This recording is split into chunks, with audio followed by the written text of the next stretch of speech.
He threw her away like she was nothing, a comfortable, boring wife he could easily discard.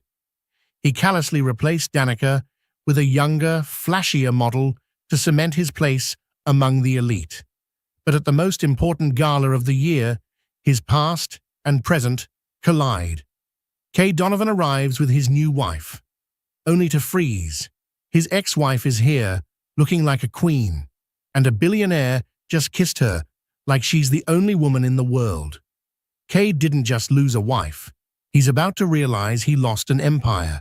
This is his reckoning. The grand ballroom of the Metropolitan Museum of Art was a sea of glittering artifice, and Cade Donovan was its master. The Illuminate Hope Gala was the event of the New York social calendar. It wasn't just about charity. It was about solidifying power. It was a room where billions of dollars were represented in bespoke tuxedos and whisper-thin couture.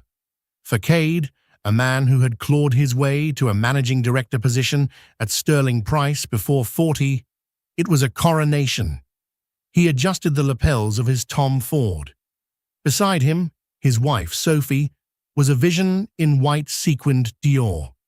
She was 27, flawless, and she looked at him with an intoxicating blend of awe and ambition. She was, in every way, the upgrade he'd promised himself. "Darling, there's Senator Michelson," Sophie murmured, her voice a professionally smooth honey. "Let's go say hello." His wife loved the photos from the Aspen trip. In a moment, Cade said, scanning the room, he felt a familiar, godlike thrum. This was his world. He'd earned it. He'd taken it.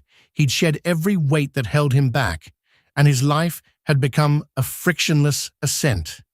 The primary weight he'd shed was, in fact, Danica Gray, his wife of 12 years, his college sweetheart, the woman who'd worked 2 jobs so he could get his MBA, the woman who'd organized his client dinners, remembered his partner's anniversaries, and believed in him when he was just an analyst with more ambition than sense. He'd left her 2 years, 3 months, and 6 days ago. The reason had been clinical, rehearsed. "I'm not happy, Danny. I want more. You're comfortable. I'm not built for comfort. I'm built for more." She hadn't cried, not then. She had just looked at him with those wide gray eyes, her hands gripping a chipped coffee mug, and said, "You'll get it, Cade. I hope you're happy with what more costs." He'd given her a generous settlement. The condo in Park Slope, which he knew had a balloon payment due, the '08 Volvo, and enough to live on for a year if she was frugal. It was a pittance, really, but it was more than she'd ever made on her own. It salved his conscience. He'd walked out of that condo and into a new high-rise with Sophie, his former special projects assistant, and never looked back. "Cade, are you listening?" Sophie's voice had a slight edge. She hated being ignored. "I see him," Cade said, turning on his heel. "Let's go. Smile, darling." He was halfway across the room, hand outstretched, when a familiar laugh, a sound he hadn't realized he'd catalogued, cut through the din. It was a genuine, throaty laugh, not the high-pitched, practiced titter of Sophie's friends. He stopped. "What is it?" Sophie asked, annoyed. Cade scanned the crowd, past the ice sculptures and the towering floral arrangements. And then he saw her. It wasn't possible. This wasn't her world. This was a $50,000 a table event. But it was her, Danica. She was standing near the grand staircase, not in a dowdy pantsuit or a sensible, off-the-rack dress, but in a gown of deep, impossible emerald. It was silk, cut with an architectural precision that clung to a figure he'd never known she had. Her mousy brown hair was gone, replaced by a rich, warm auburn, swept up to reveal a long, graceful neck. She was wearing diamonds, not just earrings, a full, staggering necklace that glittered with a cold, green-white fire. He felt a spike of something. Irritation, annoyance. How had she scammed a ticket? My God, Sophie whispered, following his gaze. Who is that?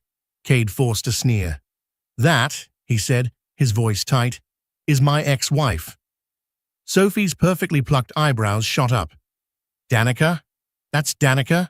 The one who you said, let it go, Sophie, he snapped. Well, who is she here with? Sophie craned her neck. She must be someone's plus one. A staffer, maybe. Cade latched onto that. Exactly. Probably her boss from whatever little non-profit she's working at. Probably had to beg for a ticket. He watched her, a predator's instinct flaring. She looked different, yes, but she was still Danica, still the girl who'd check the price tags, still the woman who'd rather read a book than go to a party. She was out of her depth, a minnow in a tank of sharks.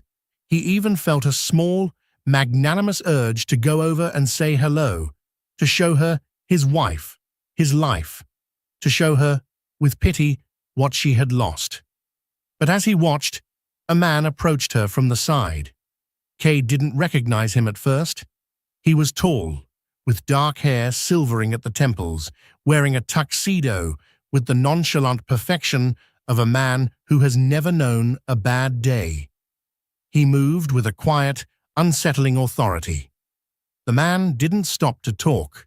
He simply walked up behind Danica, and his hand, a hand with a simple, heavy gold signet ring, came to rest on the small of her back, on the bare skin, exposed by the cut of the emerald gown. It was an act of casual, absolute possession. Cade's blood ran cold. Sophie gasped. Cade, do you know who that is? Cade knew. The realization hit him like a physical blow. The world's media had been speculating for months. The most reclusive, most powerful man in tech, a man who didn't attend parties, a man who shaped markets with a single, cryptic memo. Colt Mercer. The Colt Mercer. She must be working for him, Cade managed, his throat dry. His foundation.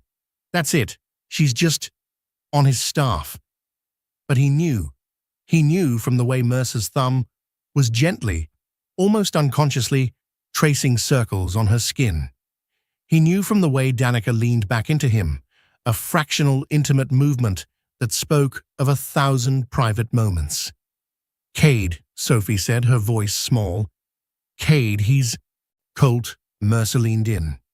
He murmured something in Danica's ear, and she laughed, that same throaty laugh. Then she turned her head, and his lips met hers. It wasn't a peck. It wasn't a showy, dramatic clutch. It was a kiss, a real, tender, and deeply possessive kiss, right in the middle of the Metropolitan Museum of Art, under the glare of 100 cameras and 1,000 pairs of eyes. It was a kiss that said, "This is mine." Cade Donovan froze. He was vaguely aware of Sophie's perfectly manicured nails digging into his arm. He was aware of the flashbulbs, which had now turned, like a field of sunflowers, toward the new center of gravity in the room. He was aware of his heart, which was hammering in his chest, not with loss or love or regret, but with a sudden, violent, and terrifying surge of envy. He had left Danica Gray because he wanted more, and in that one, shattering instant, watching his quiet, sensible, book-loving ex-wife be kissed by a man who could buy and sell his entire world 10 times over, Cade Donovan realized he didn't even know what more was.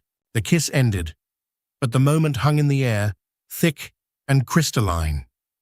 Colt Mercer didn't release Danica. He simply rested his forehead against hers for a beat, a gesture of profound, private affection made public. The flashbulbs were a frantic, blinding strobe, a sound like 1,000 insects. Danica, his Danica, no, not his, never his again, opened her eyes. She didn't look flustered. She didn't look coy. She looked centered. She looked up at Mercer with a smile of such genuine, unadulterated warmth that it made Cade's stomach clench. Cade, are you okay? Sophie's voice was a drill bit in his ear. People are starting to look at us. Cade couldn't move. His feet were lead. His lungs were stone. He was watching a reality that his brain refused to process. This was a glitch in the Matrix, a nightmare. Danica Gray did not belong here. She did not wear custom-made emeralds. She did not get kissed by Colt Mercer. She was supposed to be in Park Slope, watering her overgrown, pathetic ferns, probably dating a high school librarian or an equally bland, safe man. She was supposed to be his past, his cautionary tale, the before picture that made his after. Sophie, the penthouse, the gala, so much sweeter. But the woman across the room was not a before picture. She was the cover of Forbes, Vogue, and Time all at once. "It's a sham," he hissed, finally finding his voice. The words tasted like ash. "It's a PR stunt. He's using her. Look at him. He's a predator. She's a prop." "A prop?"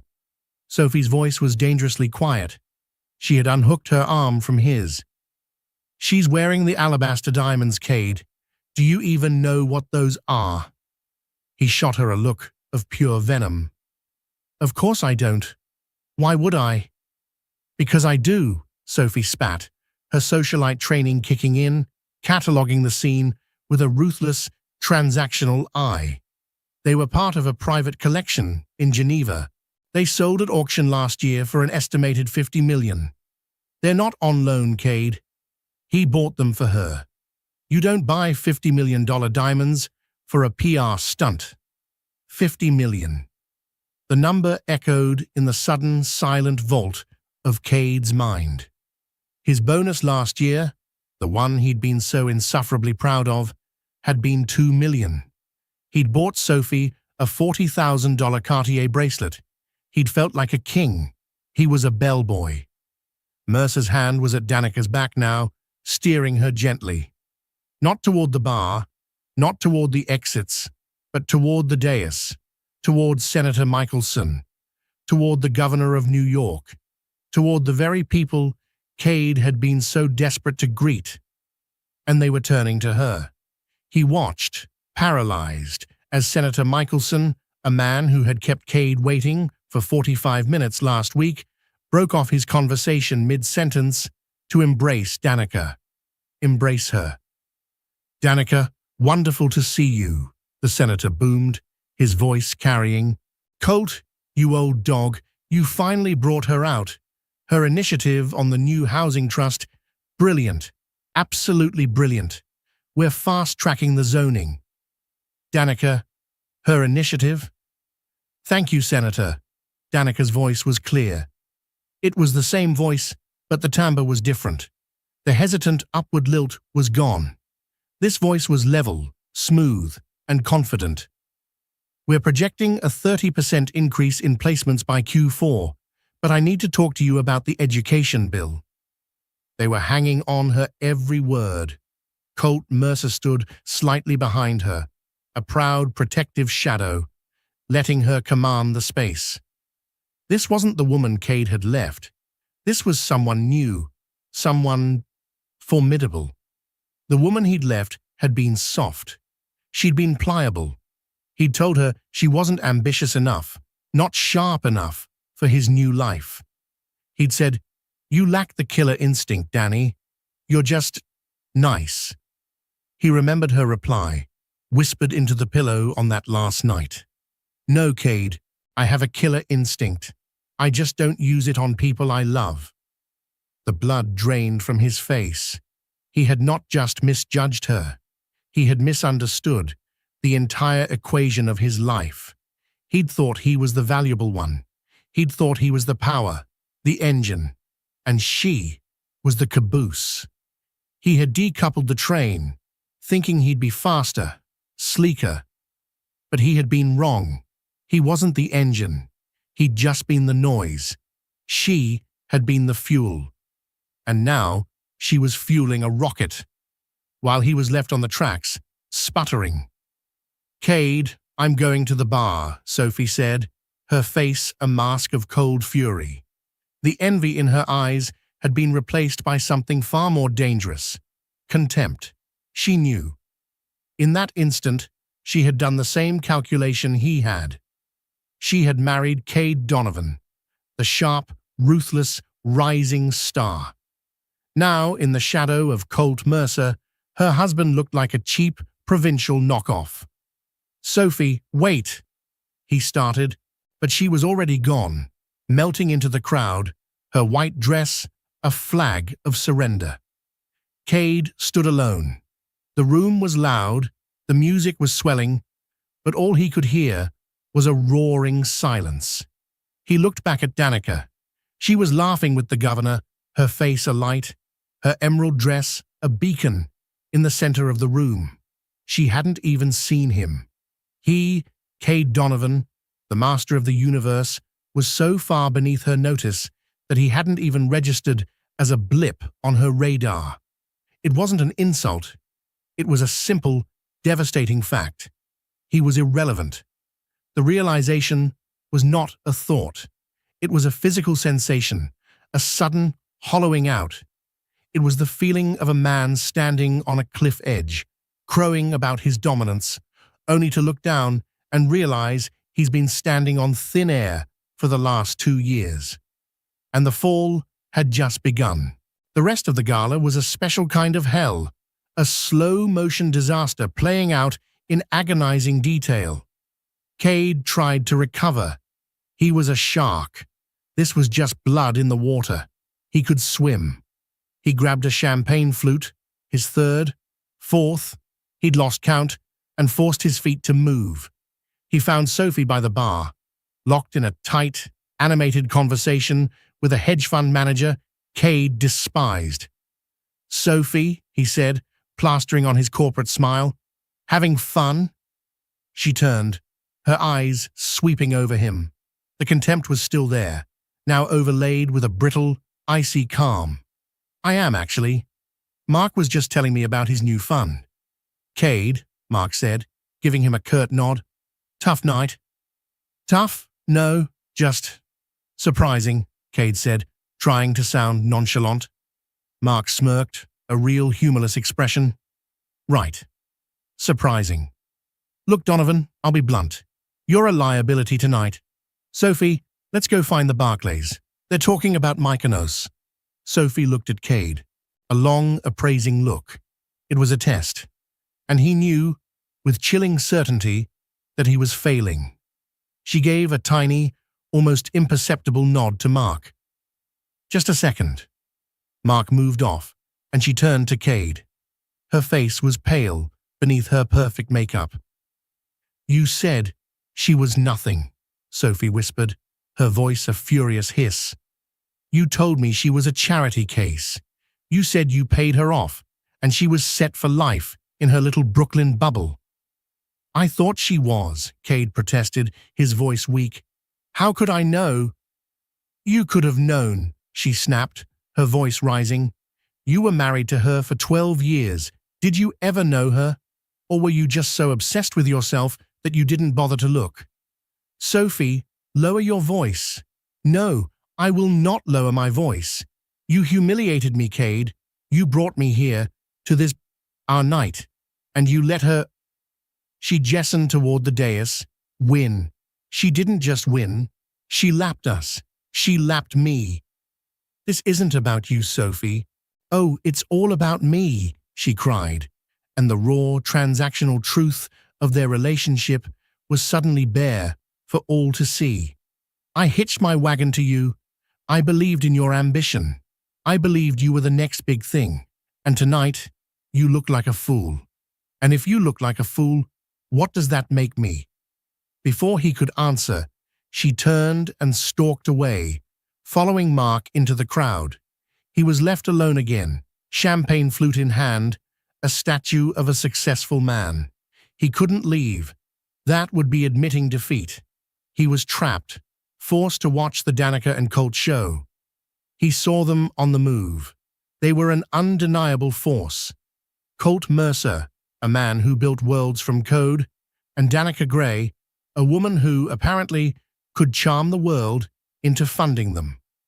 He watched as the CEO of a major media conglomerate, a woman Cade had been trying to get a meeting with for 6 months, clapped Danica on the shoulder, laughing at something she'd said. The power imbalance was absolute. It wasn't just that Colt had more money, it was that Danica had more currency. She had respect. She had influence. She had purpose. Cade looked at his own life. His purpose was to move money from one rich person's column to another, taking a cut. His purpose was to acquire things: a younger wife, a bigger apartment, a faster car. He was a man defined entirely by his appetites. Danica, in one evening, had shown him she was defined by her impact. The psychological conflict was a maelstrom.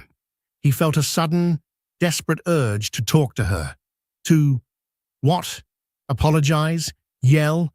To demand an explanation for this new, impossible reality? He saw his chance. Colt had been pulled aside by the governor. Danica was alone for a moment, looking at a painting.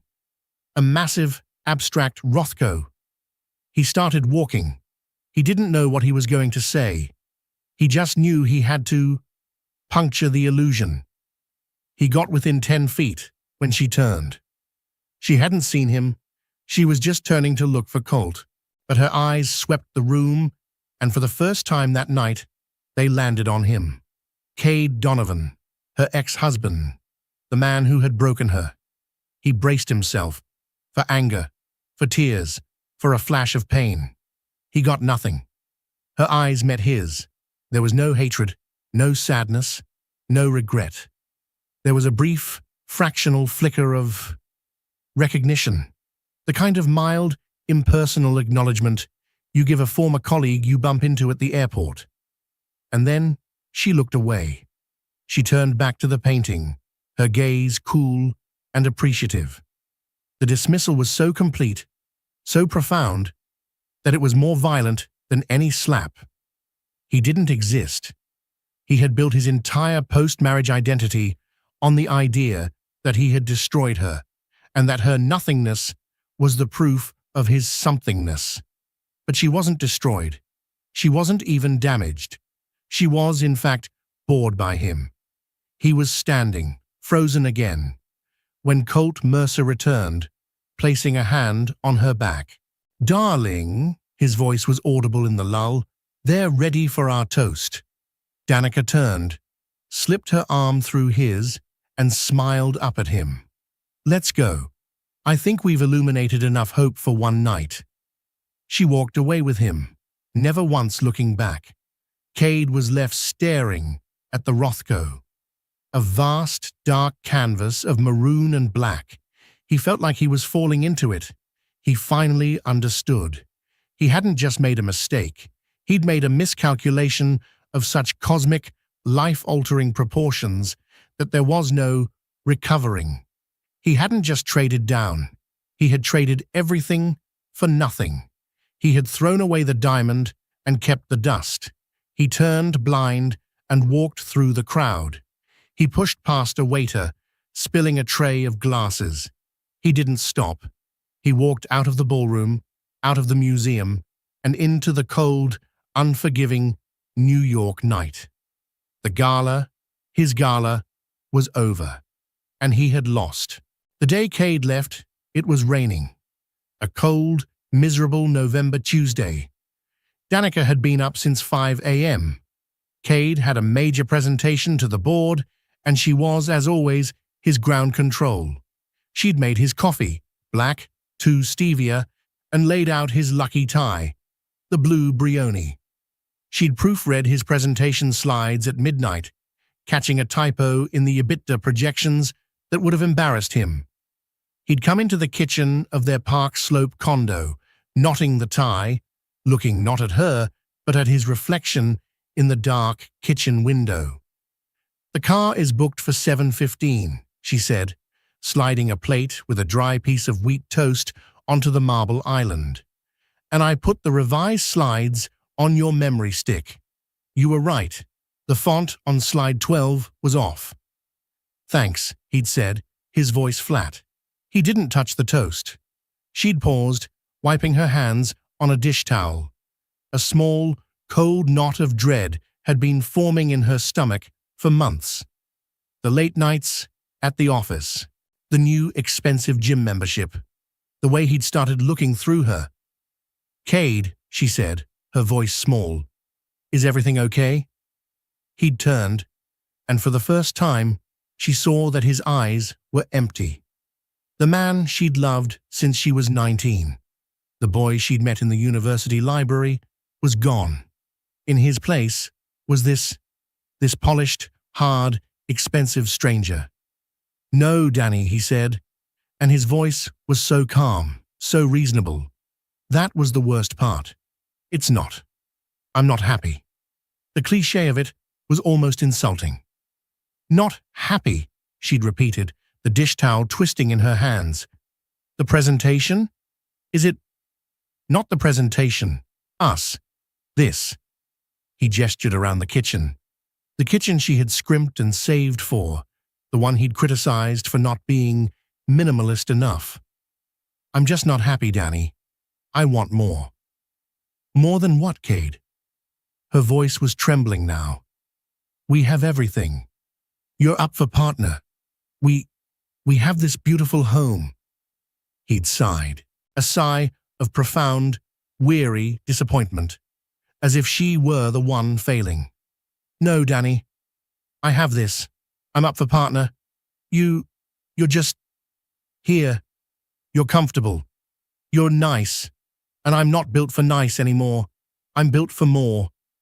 He'd then laid it all out. It was a termination, not a breakup. He'd been planning this for months. He had a new apartment in Tribeca. His lawyer would be in touch about the assets. He used that word, assets, as if they're 12 years, the miscarriage in '08, the death of her father, as if all of it were just entries on a balance sheet. "Who is she?" Danica had asked, the floor tilting beneath her. Cade, to his credit, didn't lie. "Her name is Sophie. She understands my world. She's ambitious, Danny. She's sharp. She's like me."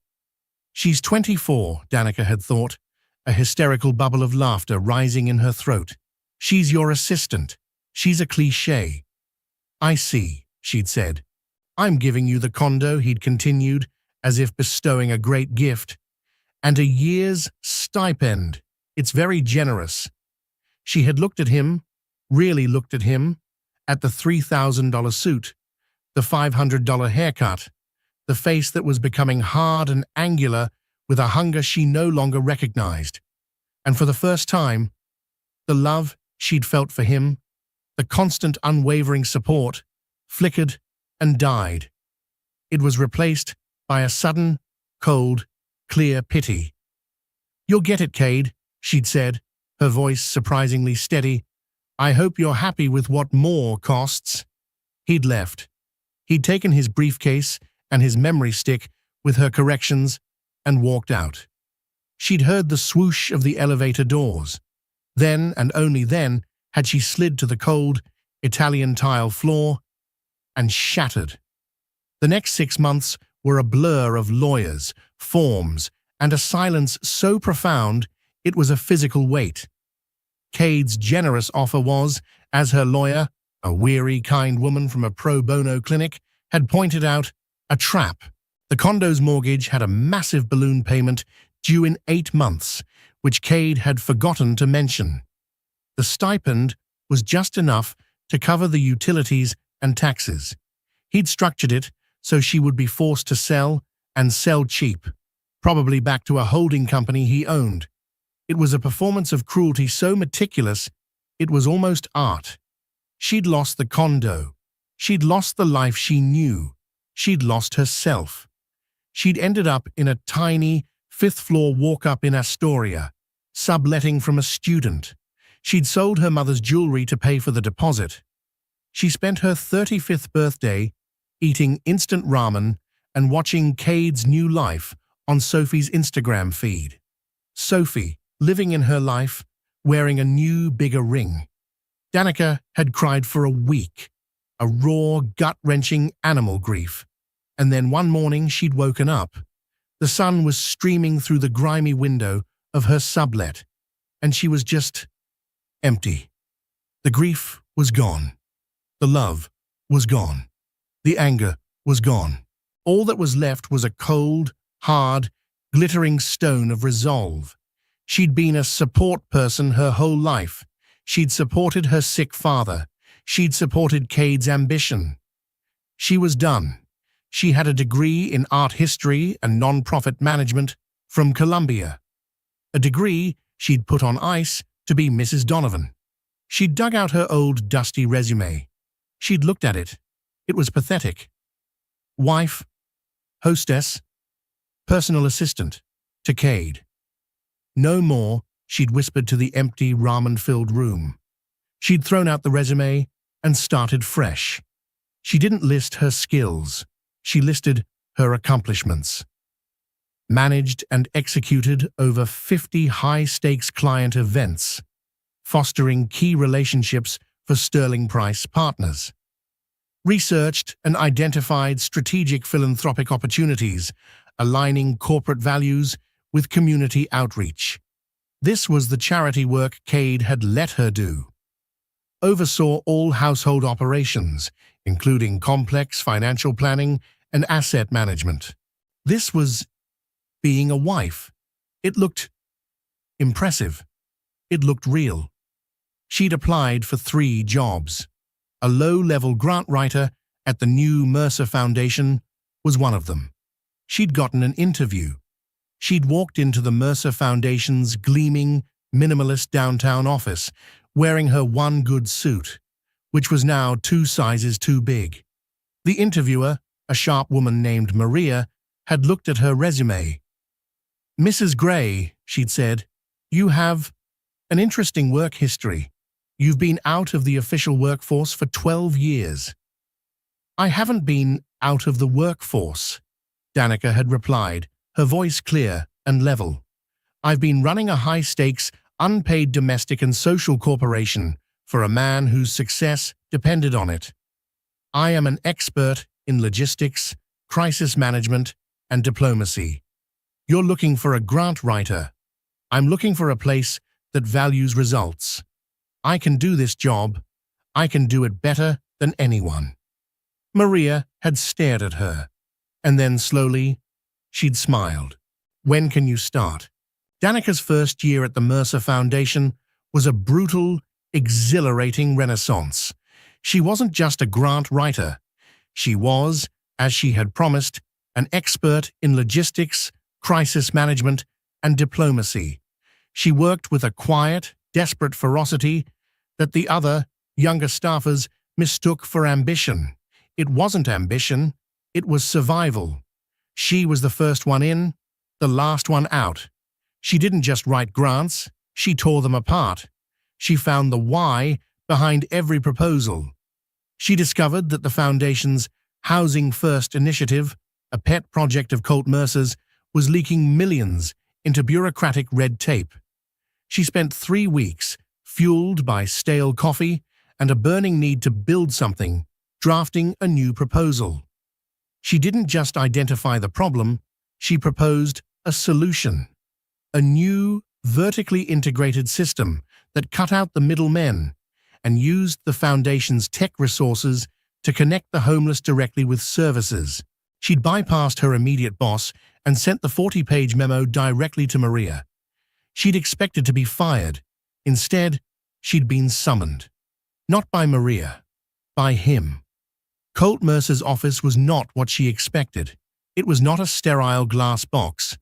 It was a library, warm and worn, lined with dark wood and thousands of books, smelling of old paper and leather.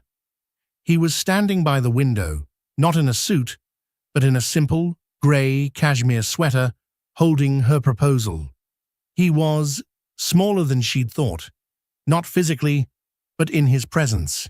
He was quiet. He didn't radiate power like Cade. He absorbed it. His eyes were the most intelligent and most tired she had ever seen. "Danica Gray," he'd said, his voice a low baritone. He gestured with her report. "This is ruthless." She'd faltered. "Mr. Mercer, I apologize if I overstepped." "Don't," he'd said, turning.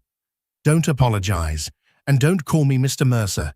You've just saved this initiative, and you've just eviscerated 2 of my senior vice presidents. Ruthless is a compliment." He'd walked over, and for the first time, she'd truly seen him. There were scars on his face, faint, white lines. He wasn't the polished, perfect specimen Cade was. He was real. "Why?" he'd asked. "Why do you care this much?" And Danica, for the first time in her life, had told the unvarnished truth to a person in power. "Because I know what it's like to have your life pulled out from under you," she'd said. "I know what it's like to be considered an asset instead of a person. The people you're trying to help, they're not statistics. They're not the homeless. They're just people who lost their keys and can't get back in. I want to build them a new door." Colt Mercer had been silent for a full minute. He'd just watched her. Then he'd said, "I'm not putting you in charge of this initiative. It's too small for you. I'm creating a new department. Strategic Impact. You're the director. You start tomorrow. Clean this all up, Danica. Be as ruthless as you need to be." That was the beginning. It wasn't a romance. Not for a long, long time. It was a partnership, a meeting of minds. He gave her resources, and she gave him results.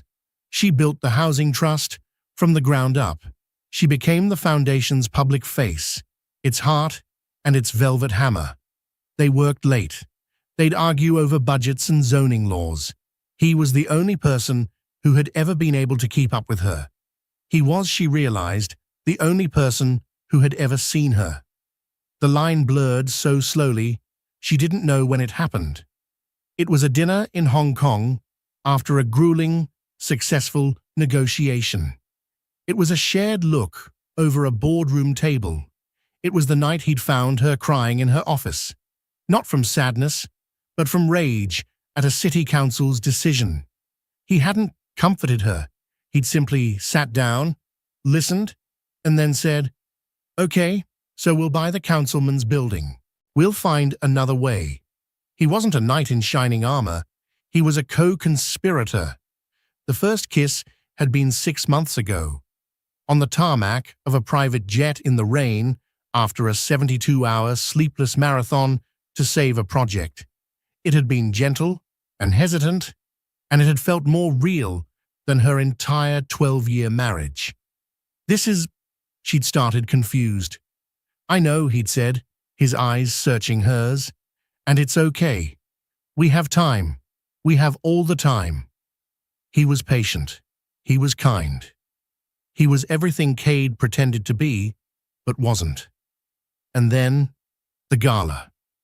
"Are you sure you're ready for this?" he'd asked her, as he'd fastened the alabaster diamonds around her neck. The cold weight of them was a shock. "It's the Illuminate Gala, Colt. It's Cade's world. He'll be there, with her." "I know," he'd said, his hands resting on her bare shoulders, his gaze meeting hers in the mirror. "This isn't about him. This is about us. We're tired of hiding, and I want to show you off. I want the whole world to see what I see." "And what's that?" she'd whispered, her reflection, a stranger in emeralds. "The single most brilliant, resilient, and beautiful woman I have ever met. The why behind everything I do." Walking into that gala, she hadn't been scared. She'd been ready. She'd known Cade would be there. She'd been prepared for the confrontation. But when she'd finally seen him, across the room, with Sophie on his arm, his face a mask of smug possession, she had felt nothing. The last tiny, flickering ember of her old life finally went out. He wasn't a monster. He wasn't a regret. He was just a man she used to know. When Colt had kissed her, it wasn't for the cameras, it wasn't for Cade, it was for her. It was a sealing of a promise, a public declaration that she was, and always would be, protected. It was, she'd realized, the first time in her life she'd ever felt truly, completely safe. It wasn't revenge, it was closure. The car ride back to the Tribeca penthouse was a silent, suffocating ordeal. The Maybach was usually Cade's sanctuary, a bubble of brushed aluminum and black leather that insulated him from the world. Tonight, it felt like a coffin. Sophie sat on her side, as far from him as possible, staring out the window, her face a rigid, furious profile. "Sophie," Cade tried, his voice hoarse. "Don't," she said, not looking at him. "Just don't." The doorman, in his obsequious, gold-braided uniform, opened their doors.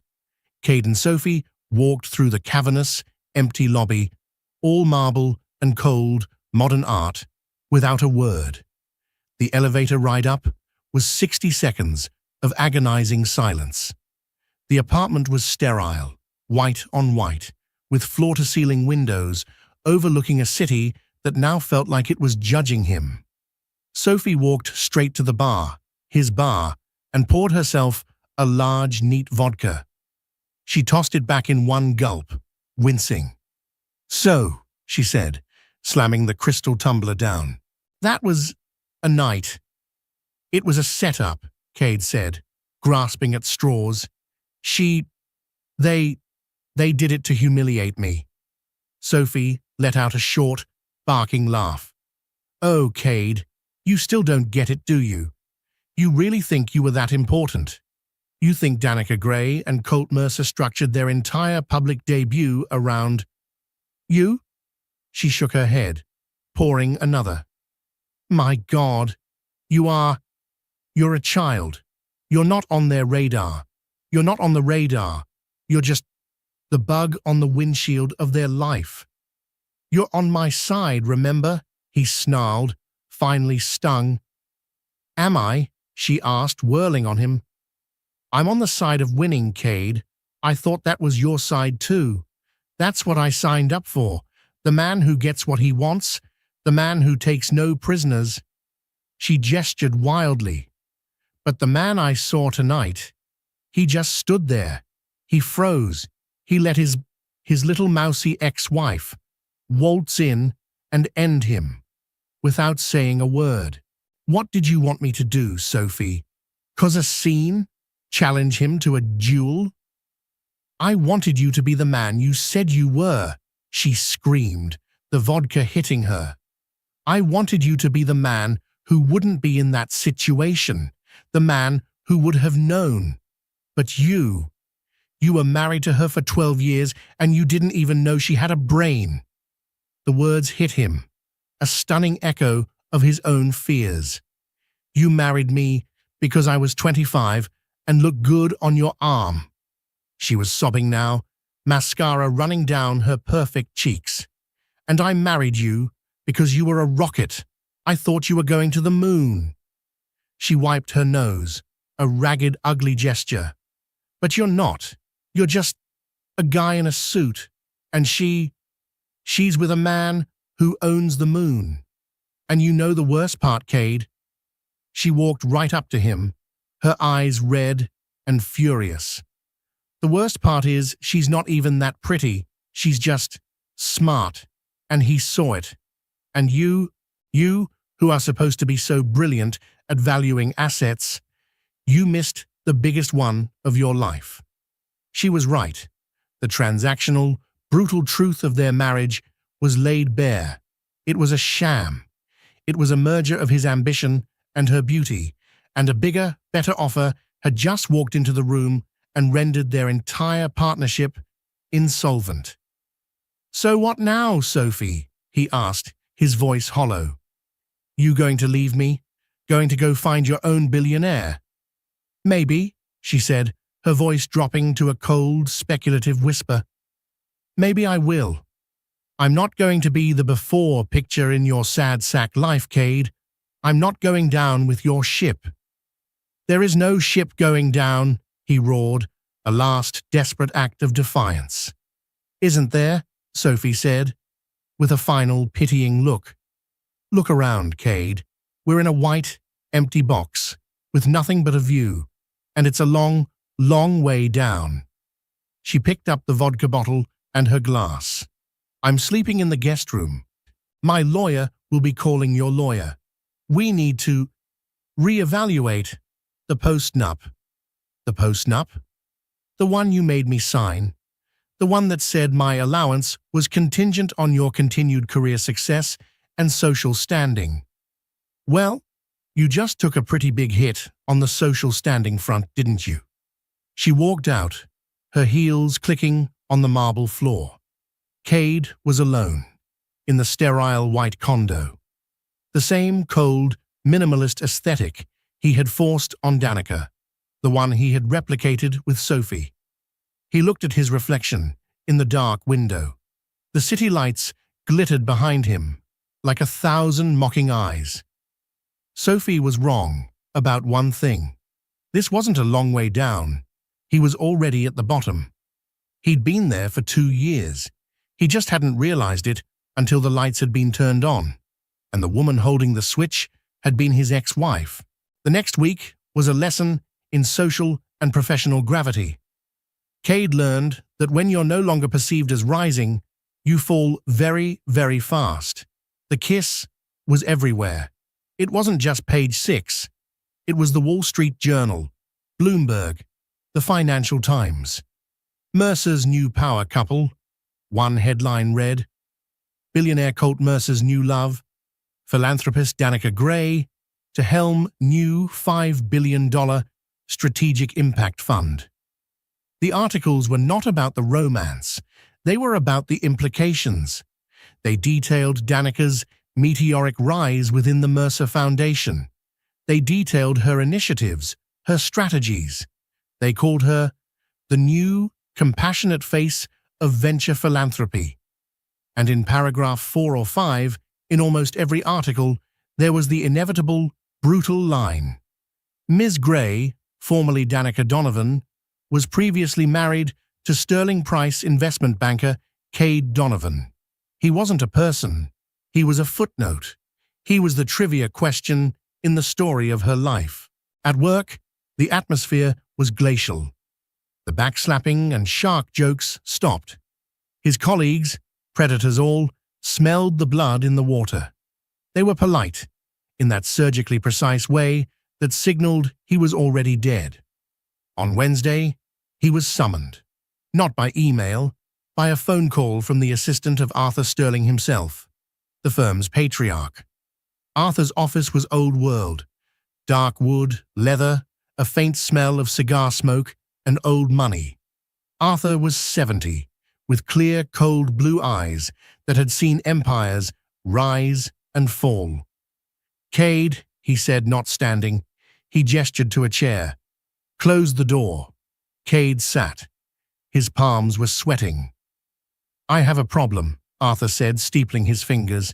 For the last year, we have been aggressively trying to get a meeting with Colt Mercer. We want to manage his new fund. We want a piece of his tech portfolio. He is the white whale. Yes, sir, I know. And he has refused. His people are impenetrable. We, Sterling Price, have not been able to get so much as a returned phone call. Arthur leaned forward. And then I pick up the paper, and I see that my managing director, my hand-picked, aggressive, killer instinct MD, was married to the woman who is now, for all intents and purposes, the gatekeeper to the entire Mercer empire. Sir, she was your wife, Cade. Arthur's voice was not angry. It was worse. It was baffled. You were married to the woman, 12 years, and you let her go. It was a personal matter, Cade said, his collar suddenly tight. A personal matter, Arthur repeated, as if tasting the words. You cost this firm, Cade. Your personal matter has cost this firm a relationship that would have been worth, conservatively, $10 billion in managed assets. He stood up, walking to the window. You're a man who's supposed to see value. You're supposed to find the undervalued asset, acquire it, and maximize its potential. It's what we do. He turned. And you had, in your own home, the single most valuable, undiscovered asset in this city. And you, what? You divorced it. You settled on it. You let it go. For what? A 27-year-old with a good Instagram feed. The casual, brutal cruelty of it, the fact that Arthur knew about Sophie, was staggering. Sir, my performance, your performance, Arthur cut him off, was predicated on your hunger. But you're not hungry, Cade. You're just greedy. There's a difference. Hunger is strategic. Greed is sloppy. You were sloppy. He sat back down. I'm moving you off the main desk. You'll be handling mid-market acquisitions in the Ohio office. Ohio? It was a death sentence. It was Siberia. Arthur, you can't. I can. I am. And Cade, Arthur added, picking up his phone, a clear dismissal. I'd sell the penthouse. The cost of living in Cleveland is, I'm told, much more reasonable. Cade walked out of the office in a daze. He was a dead man walking. He went home. The apartment felt vast and cold. Sophie was gone, of course. Her closets were empty. She had, with surgical precision, taken only what was hers and what was liquid. The Cartier bracelet was gone. The art he'd bought her was gone. He was alone, in the sterile white condo. The phone rang. It was his lawyer. Sophie's lawyer had been in touch. She was contesting the postnup, citing significant emotional duress and a material misrepresentation of assets. She wasn't just leaving him. She was going to ruin him. He sank onto a white, minimalist sofa that was deeply, deeply uncomfortable. He had built his life on the idea of more. More money, more status, a more beautiful wife. And now, in the span of 72 hours, he had lost it all. He finally understood. He had not just been wrong about Danica. He had been wrong about everything. He had built a skyscraper on a foundation of sand, and the tide had just come in. And the tide's name was Danica Gray. A month later, November. A cold rain was falling, just like the day he'd left her. Cade Donovan was a ghost. The penthouse was in escrow, selling for a loss. His job in Ohio started in January. Sophie's lawyers were bleeding him dry. He was living in a corporate hotel in Midtown, a beige, soulless room. He had lost 20 pounds. The sharp, tailored suits hung on him. He had one last thing to do. He had spent weeks trying to get this meeting. He'd called her office. Her assistants were polite and firm. Miss Gray's schedule is full. So he'd stalked her. He'd found out her routine. The coffee shop, a small independent place 3 blocks from the Mercer Foundation, where she went every morning at 7 a.m. Alone. No Colt, no security. He'd been sitting in a booth for an hour, nursing a cold coffee. She walked in at 7:03. She looked the same. Not in a gala gown, in simple black trousers, a cream-colored silk blouse, and a trench coat. Her hair was down. She looked like a professional. She looked happy. She ordered her drink, a simple black coffee, and turned. And she saw him. This time, she didn't look away. The mild recognition was still there, but it was overlaid with something else. A flicker of curiosity? No, resignation. She walked over to his booth. Cade, she said. Her voice was level. No fear, no anger.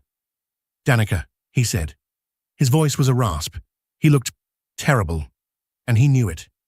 Can I talk to you for a minute? She looked at her watch.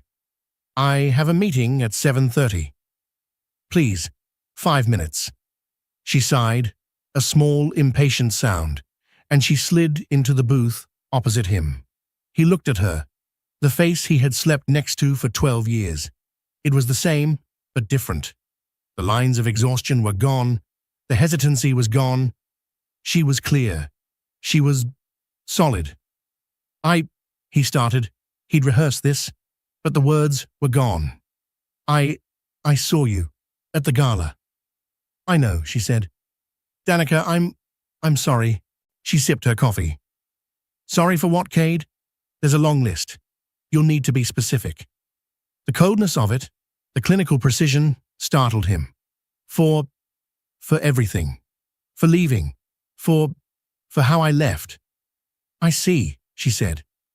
And this apology, is it for me? Or is it for you? Does it come with an ask, Cade? Because my new life has taught me that men like you never just apologize. It's always a transaction. He flinched. No, ask. I needed to tell you, I didn't know what I was capable of. She finished for him. She smiled, a small, sad, humorless smile. No, you didn't. You only ever saw what I did for you. You never bothered to look at me. She leaned forward. Let me save you some time, Cade. You're here because your life is in shambles. Sophie left you. Arthur Sterling sent you to Ohio. You're losing the apartment. You're here because you think, what? That I can fix it? That I'll call Colt? That I'll talk to Arthur? That I'll take you back? He had no answer, because, in the darkest, most pathetic corner of his heart, he'd wondered, maybe. She saw it in his eyes, and she let out a short, pitying laugh. Oh, Cade, you really are just a black hole of need, aren't you? I loved you, he whispered, a last, desperate lie. No, she said, her voice suddenly sharp, but not angry. No, you didn't. You loved that I loved you. You loved the support, the comfort, the service. You didn't love me, Cade. You don't know how. The old me, the one who packed your lunches and proofread your reports and planned your life, you despised her. You told me so. I was wrong, he choked out. Yes, she said, you were, but that's not the point. She gathered her things. You don't miss me, Cade. You miss what you lost. You miss the idea of me, now that I'm valuable, in your world. You're here because you made a bad trade. You're a banker after all. You hate a bad investment. She stood up. I'm not angry anymore, Cade. I thought I would be if I ever saw you again, but I'm not. I'm grateful. He looked up, stunned. You set me free, she said, pulling on her trench coat. You were a terrible, cruel husband, but you were the catalyst for my entire life. The worst thing you ever did to me was the best thing that ever happened to me. This was the final blow. Not her anger, not her hatred, her gratitude, her complete and total indifference to his suffering. I have to go to work, she said. Goodbye, Cade. I really hope you find what you're looking for, but I don't think you even know what it is. She left. She dropped a $10 bill on the table to pay for both their coffees, an act of casual final charity. Cade Donovan was left alone in the booth. The rain hammered against the glass. This was his redemption. It wasn't a reunion. It wasn't forgiveness. It was this, the quiet, agonizing, empty room, the full, crushing knowledge of his choice. He had to live. He had to go to Ohio. He had to learn to be a person, not just a predator. He had to build a life, just as she had. But he had to do it alone. He stood up, pulling on his own, much too expensive coat. He walked out of the coffee shop into the cold November rain, and for the first time in his entire, hollow life, he began the long, hard walk toward becoming someone real. Danica found her worth, and Cade found his reckoning. What do you think of his final moment? Was it justice or just the beginning of a new, harder journey? Let me know your thoughts in the comments below. This was a story of hidden power, betrayal, and the kind of redemption that doesn't always look like forgiveness. If you loved this full-length emotional story, please hit that like button, share it with a friend who loves a good drama, and don't forget to subscribe for more stories just like this every week. Thank you for listening.